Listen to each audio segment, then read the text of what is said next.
Chapter 14, the year 2000 to 2006. Home was sweeter than ever because we were free of debt. Andy was searching for a job that would be meaningful and pay him enough to feel valued. The sense of displacement from not having a career or a way to provide for himself and our family chipped away at his natural confidence and joy of life. I didn't understand much about what he was going through because my own experience of our struggles to earn a living was entirely different from his. I was spiritually fulfilled being a mother to Brendan and Alana.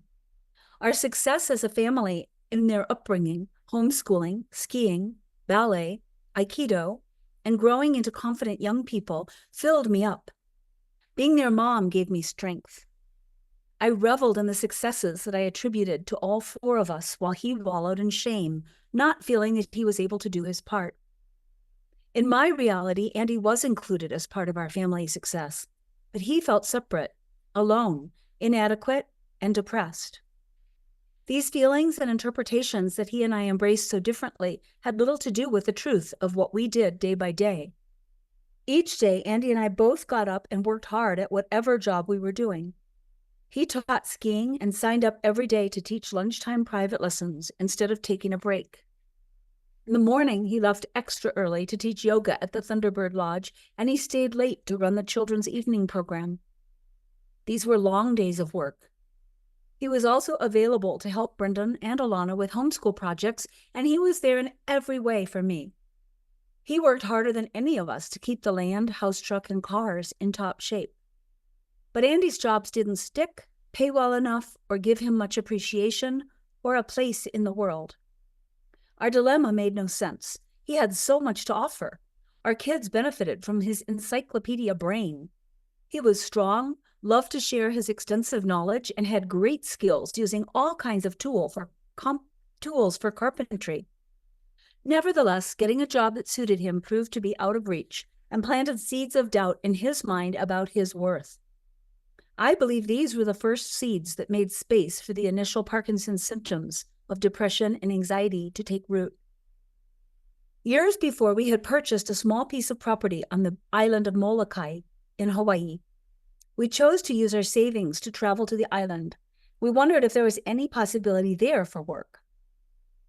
On our way to Molokai, we stopped in Phoenix to visit my brother and his family. We went on a desert hike. There were 9 of us walking on a trail through all kinds of cacti. Rice, the youngest of the 5 kids, motioned silently for the line of walkers to stop. There was an iguana a few feet off the trail looking at us. Andy spoke quietly. Iguanas are sun lovers, and they like it when it's this hot or hotter. We were all sweating. They look fierce, but they are vegetarians. This guy was probably lounging when we came by. Now he's checking us out. They can be all sizes, and some of them grow to be as long as I am tall. All our eyes were on the iguana as we listened to Andy. We pictured this 12-inch creature being Andy's size. I don't get why Andy is wondering what his work and career should be. He is a natural teacher, Bonnie, our sister-in-law, said. She gave us something to think about. Molokai, 2000 and 2001. We stayed in a condo on the east end of Molokai in a development called Wavecrest. It was a short walk to our land, and in addition to spending time at the beach, snorkeling, and exploring waterfalls, we put in some long hours clearing our property and got a sense of what it might be like to live there. Molokai had a reputation of being the most Hawaiian of all the islands. We met a man named Kali'i.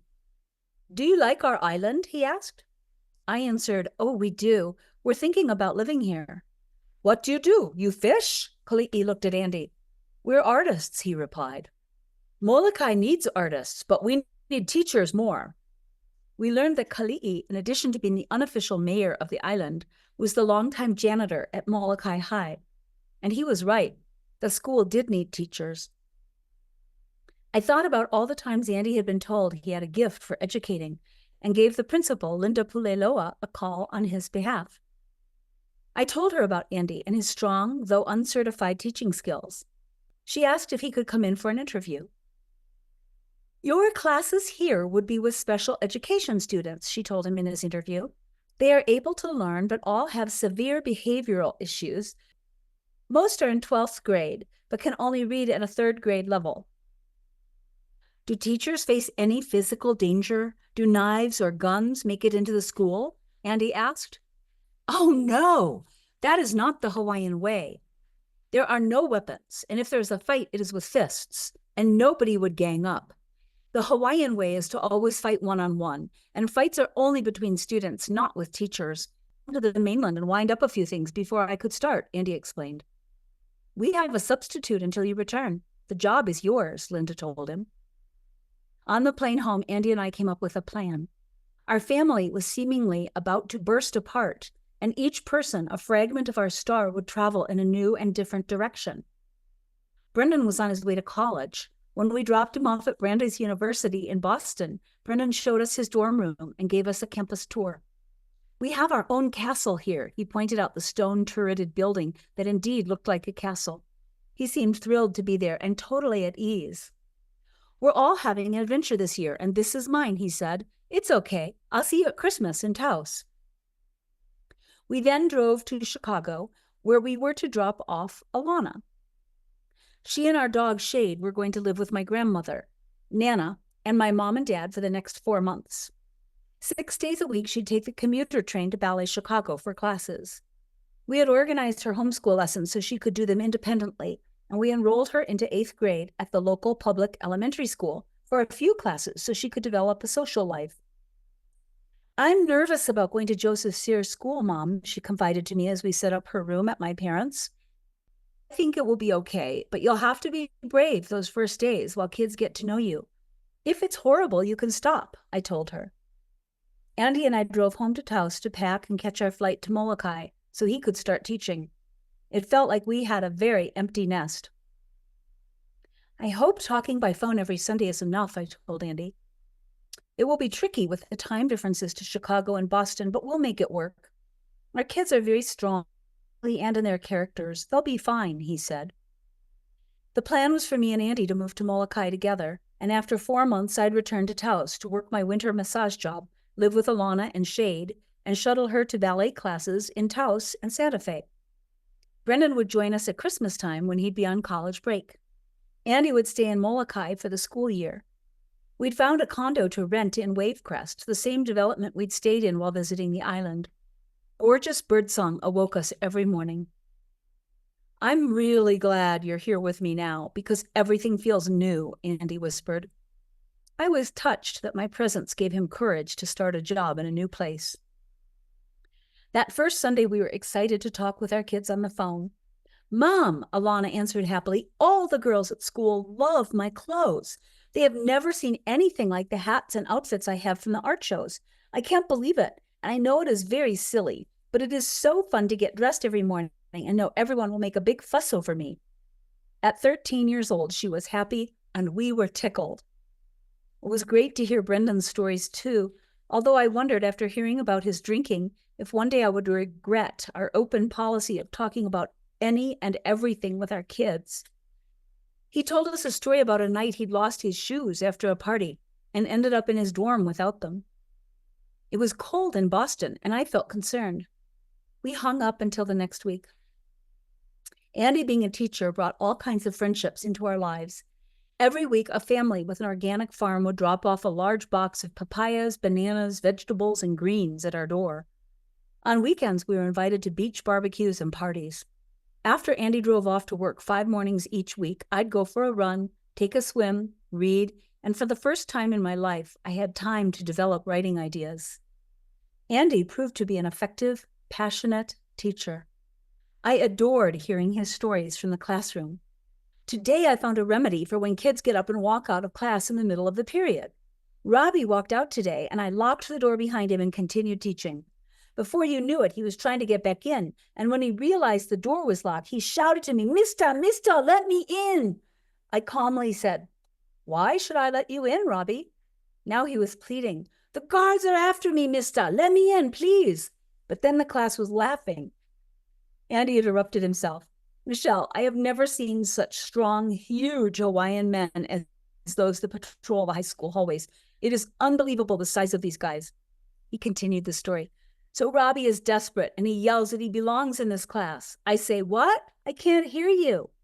Finally, I opened the door and he scrambled as fast as he could into his seat just as the guard came around the corner and winked at me. He won't leave again, and I scored big points with the rest of the class too. Andy told me about an English class he taught with only one student, Sean O'Connor, a self-professed, pure-blooded Hawaiian with an Irish name who couldn't read. The early reading materials the school had were boring and childish for an 18-year-old. Andy looked at the one-on-one class as a special opportunity to make a difference in Sean's life. Andy started with a book we had loved for a long time that was Hawaiian in philosophy and spirit, called Ano Ano, The Seed, by Kristen Zambuka, an artist from New Zealand. Sean accepted that book, and they took turns reading aloud while sitting side by side for the entire semester. Andy overruled Sean's Hawaiian author preference and bought 2 copies each of Alexander Solzhenitsyn's One Day in the Life of Ivan Denisovich and Shackleton's true story of being trapped in Antarctica called Endurance. These stories more than caught Sean's attention, and his reading improved dramatically. Some parents were helpful, but many were not. Andy told me, "Today was rough because my student's dad was arrested for driving his truck in donuts around his mom and terrorizing her. Of course, he was high on crystal meth." Later in the semester, there was a tragedy so deep that it shook up everybody. One of Andy's students, Rufus, returned home after school to find his mother murdered by his father, who had then committed suicide. Only Rufus and his little sister remained. Understandably, Rufus missed some school. When he returned, he had no interest in participating. Andy was the only teacher who was able to create a project that he had agreed to do. "These kids grow up in the ocean. It is as much their home as anything. I'm going to ask Rufus to go into the ocean every day and make a chart about all the fish he finds, draw them out and name them and their qualities." "Wow," I said, "what a great idea. I hope it works." It did. He made a beautiful chart and received an A.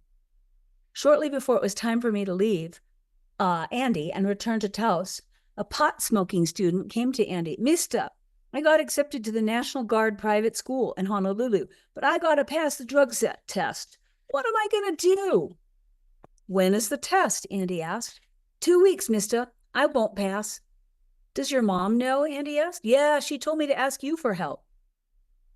As a longtime reader of Rolling Stone magazine, Andy was familiar with the Cheech and Chong ad for a drug masking product called Urine Luck.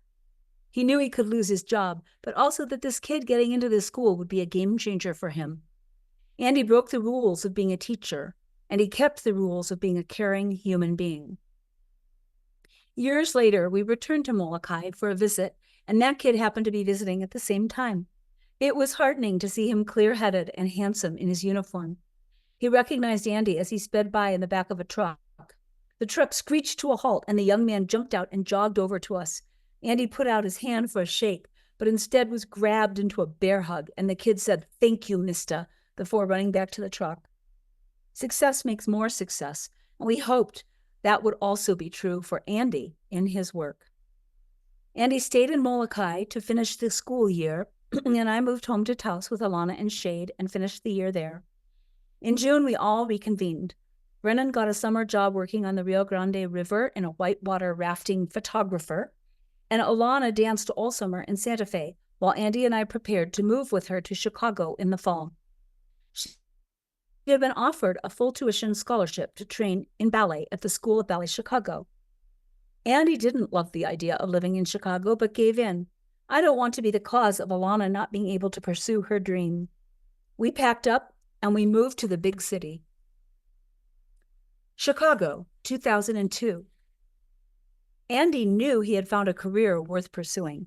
He still didn't have teaching credentials, but now he had experience teaching and knew people who did have credentials to recommend him. In Chicago, he was able to secure a part-time house painting job with a friend who understood he'd be interviewing for teaching positions until the right one came along. We moved into a one-bedroom apartment in the Lakeview DePaul University area of Chicago, a short train ride away from the Ballet Chicago studio. Alana immediately started her routine of homeschool every morning and ballet classes every afternoon and evening and all day Saturday. I contacted the 9 people in my Taos Ski Valley massage book who were from Chicago, and with their recommendations, I had a full schedule of private clients for massage appointments every week. This evolved into also teaching private yoga classes for a group of women, and then I was tapped to teach yoga and offer massage at Ballet Chicago. I was busy. Andy began working as a house painter. His first day of work was September 11th, 2001. He remembers being called off the ladder by the lady who owned the house. She was upset and agitated as Andy and the other painters gathered in her kitchen and watched the news on television. The Twin Towers of the World Trade Center in New York crashed down time and time again on an agonizing repeated reel. "What do we do now?" the lady asked her painters.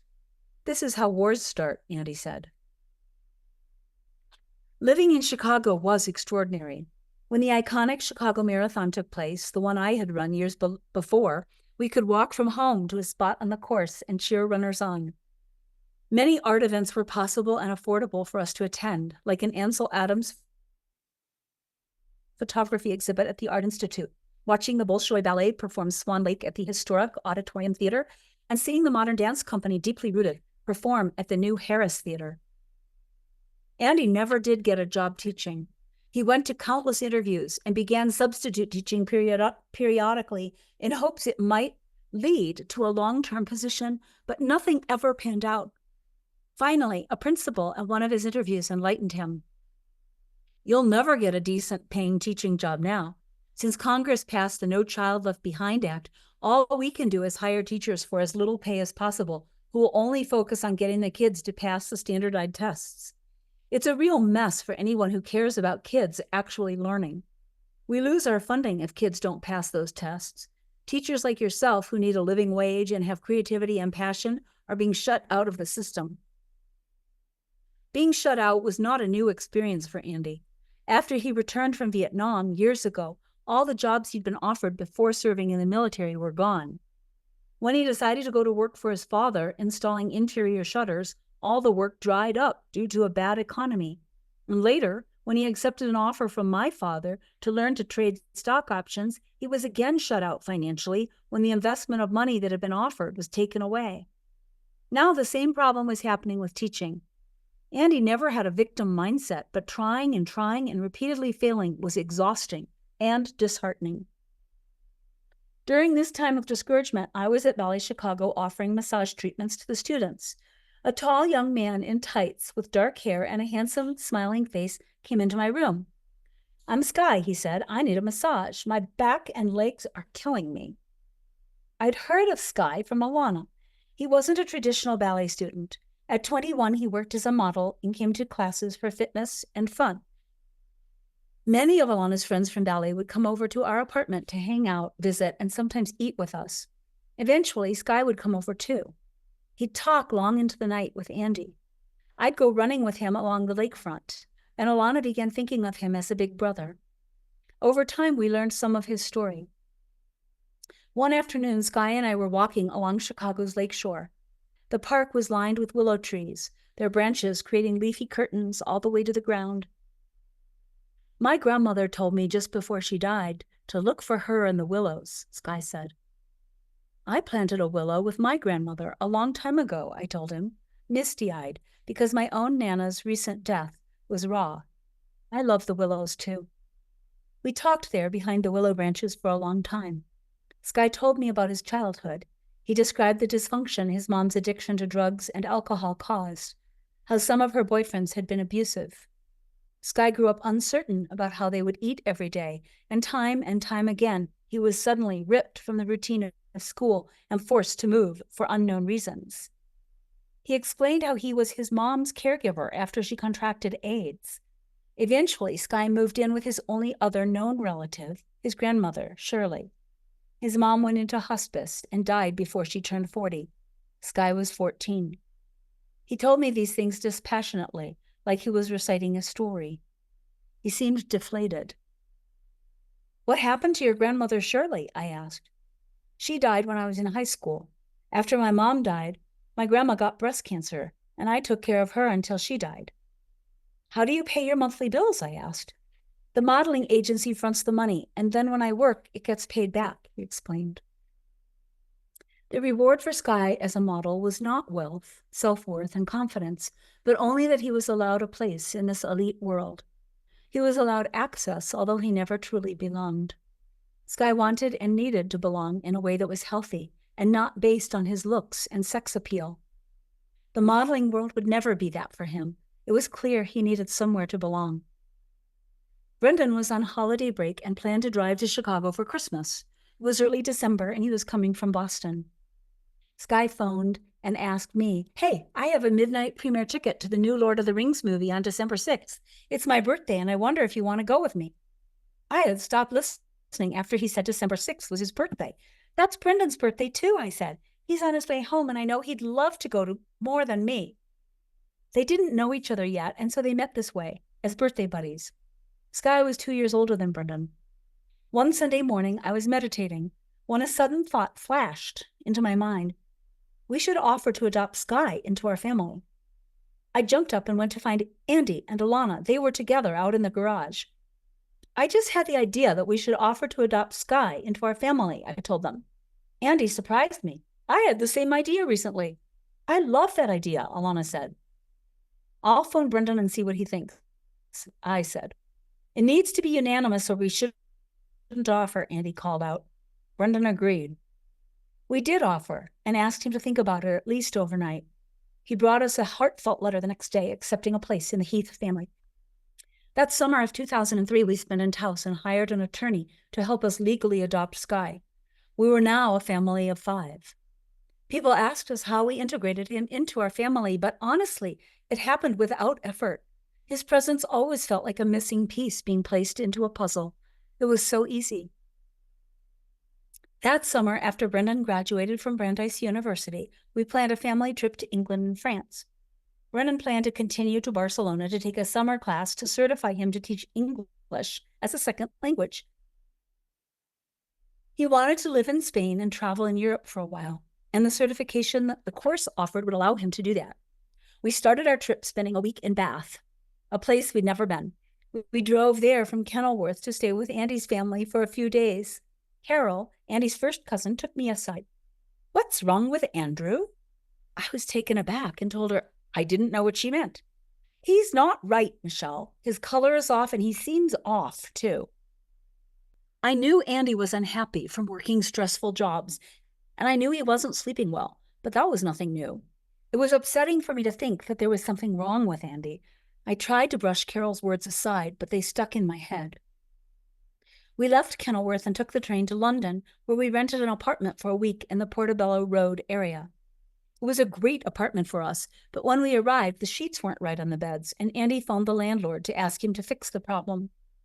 The kids and I sat perched on the couch while Andy talked on the phone from a chair near the cordless landline. As he spoke, I saw his hand and arm shaking. I immediately knew something really bad was happening.